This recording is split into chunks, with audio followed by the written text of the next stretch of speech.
আরজি করের ভেতরে লুকিয়ে আসল কালপ্রিট। সোমবার 12ই আগস্ট বেলা 12টা 45 মিনিট নাগাদ নিহত ছাত্রীর বাড়িতে পৌঁছে তার বাবা মায়ের সঙ্গে দেখা করেন মুখ্যমন্ত্রী মমতা বন্দ্যোপাধ্যায়। কথা শেষ করে 1টা 25 নাগাদ নির্যাতিতার বাড়ি থেকে বেরোন। সংবাদ মাধ্যমের মুখোমুখি হলে বলেন, বাবা মাও বলেছে যে ওদের ভেতরেই কেউ আছে, কারো প্রতি যদি সন্দেহ হয় ডেকে কথা বলতে হবে। হাসপাতালের হেড অব দ্য ডিপার্টমেন্টকে ইতিমধ্যেই সরিয়ে দেওয়া হয়েছে, সে কথাও জানান মুখ্যমন্ত্রী।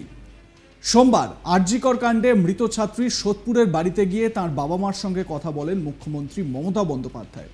মিনিট 40 সময় ভিতরে কাটিয়ে বেরিয়ে আসেন। বেরিয়ে সংবাদ মাধ্যমকে বলেন, এটা খুবই নক্কারজনক ঘটনা ও বেদনাদায়ক। ইমিডিয়েট শাস্তি দিতে হবে, ফাস্ট ট্র্যাক আদালতে বিচার হবে, এতে জুডিশিয়াল প্রসেসটা তাড়াতাড়ি হবে।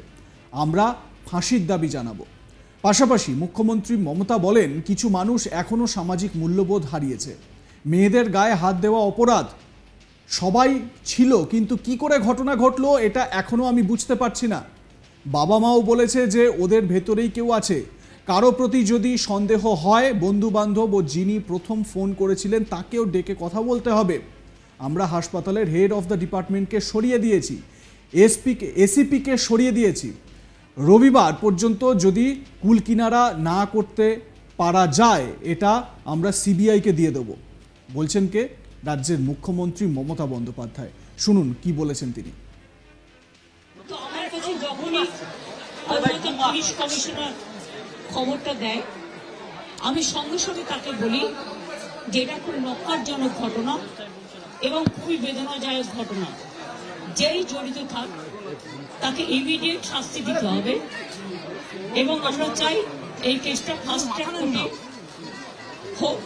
ফাস্ট ট্র্যাক কোর্টে হলে জুডিশিয়াল প্রসেসটা তাড়াতাড়ি হবে এবং তাতে আমরা ফাঁসির দাবি জানাবো। কারণ কিছু মনে রাখবেন, কিছু লোক এখনো সামাজিক অবক্ষয়ের মধ্যে আছেন, সামাজিক মূল্যবোধটাকে ভুলে গেছে। মেয়েদের গায়ে হাত দেওয়া যে কত বড় অপরাধ এবং তার সাথে যে অত্যাচার করেছে বা তাকে যেভাবে খুন করেছে, আমি আশ্চর্য হয়ে যাচ্ছি। ওখানে নার্সরা ছিলেন, ওখানে ওদের সিকিউরিটি ছিলেন, সবাই ছিল, কিন্তু কি করে ঘটনা ঘটলো এটা এখনো আমি ঠিক বুঝতে পারছি না। পুলিশকে আমি বলেছি, বাবা মাও যেটা আমাকে বলেছে যে ওদের ভেতরেই কেউ আছে। যদি ভেতরে কেউ থাকে, কারো প্রতি সন্দেহ হয়, যারা ছিল, যারা ওর বন্ধু বান্ধব, তাদেরকে সবাইকে ডেকে কথা বলবে এবং যিনি ফোন করেছিলেন প্রথম বাড়িতে তাকেও ডেকে কথা বলবে। আজকে প্রিন্সিপাল নিজে রেজিগনেশন করে দিয়েছিলেন, বলছিলেন যে আমার বাড়িতেও তো বাচ্চারা আছে, যেভাবে আমাকে গালিগালাজ করা হচ্ছে।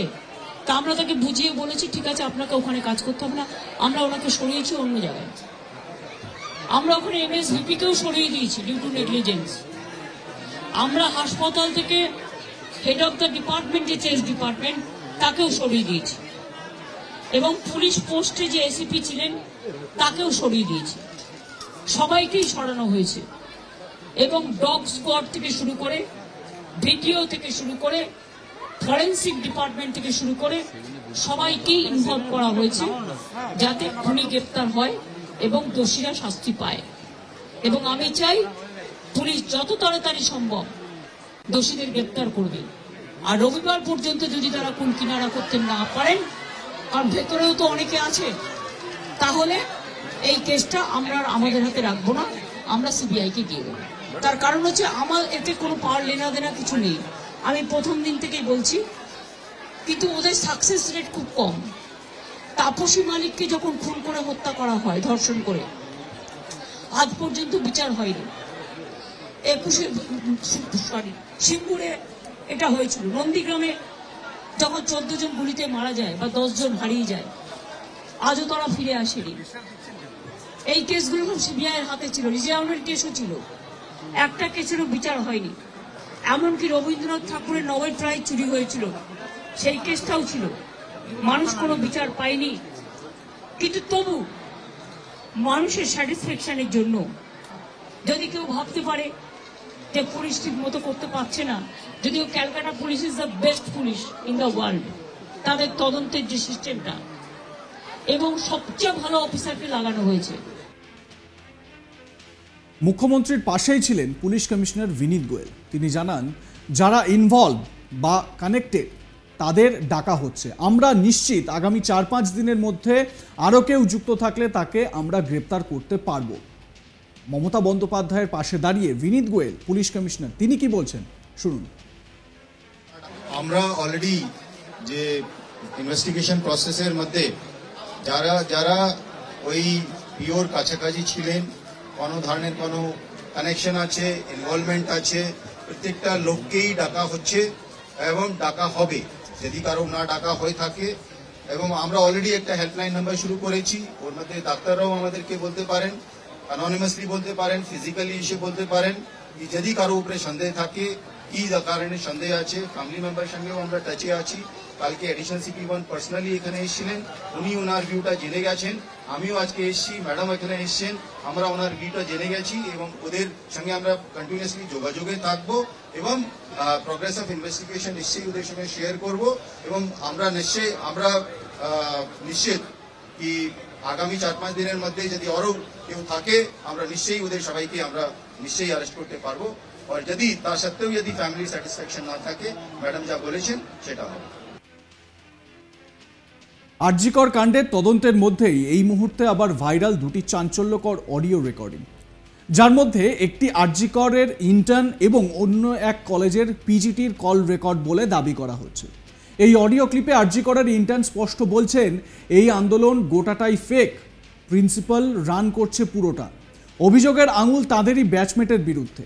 এই ব্যাচমেটের নাকি রাজনৈতিক ব্যাকগ্রাউন্ড আছে, তাই সঞ্জয় রায়কে লোক দেখানো গ্রেপ্তার করা হয়েছে বলেও দাবি করছেন ওই ইন্টার্ন। তার দাবি, এটা একার কাজ নয়। পিজিটির কাছে ইন্টার্নকে বলতে শোনা যায়, আমাদের ওপর ভরসা করো না, এই আন্দোলনের ওপর ভরসা করো না, নিজেদের মতো যা করার করো। এই অডিও রেকর্ডের সত্যতা যদিও যাচাই করা সম্ভব হয়নি আজ তাক বাংলার পক্ষ থেকে।